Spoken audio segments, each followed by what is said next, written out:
All right, so we know what glaucoma is. We know how to test for it. How is glaucoma treated? Excellent question. It's typically lowering the pressure, right? If we said that the pressure is the reason why the optic nerve is being damaged, that pressure is squeezing on the optic nerve, damaging it from the inside.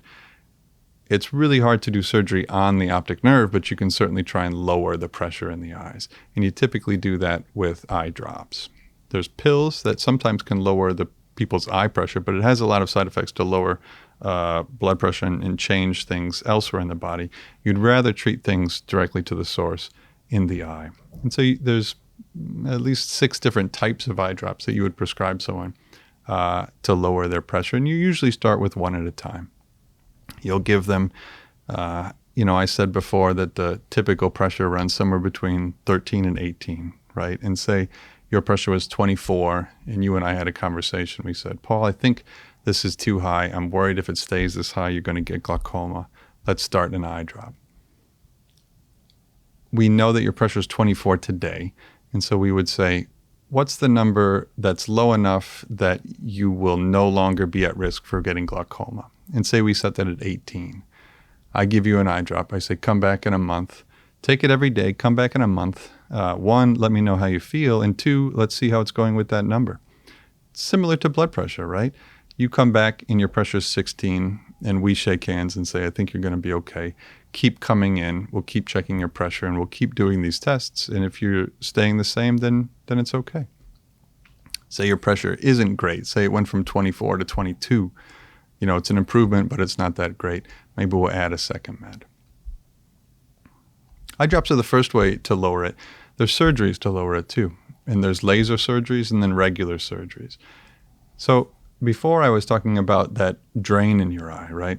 New fluid coming into the eye and old fluid draining out of the eye. The drain is like a drain. It's kind of like a sieve in your kitchen. And if you want the water to come out of the sieve faster, you make those holes larger. And you can do that in the drain in your eye with the laser, essentially.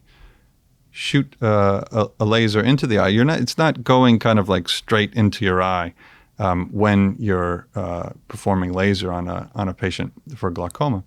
But it's going into the drain of your eye. It's heating up the drain of your eye and making those holes in the sieve a little bit larger for the fluid to flow out of. Interesting. Yeah.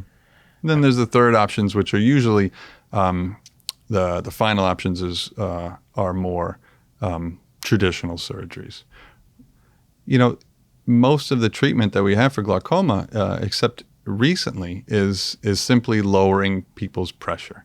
And if you think about a sphere that the eye is, there's only so many ways to lower the pressure. You can stop fluid from pumping into the eye, or you can ease the way that fluid goes out of the eye. And that's typically what we do. I never knew that much about glaucoma. I think the main thing, there's a kind of like cheesy phrase in the medical textbooks is that glaucoma is the thief that robs in the night.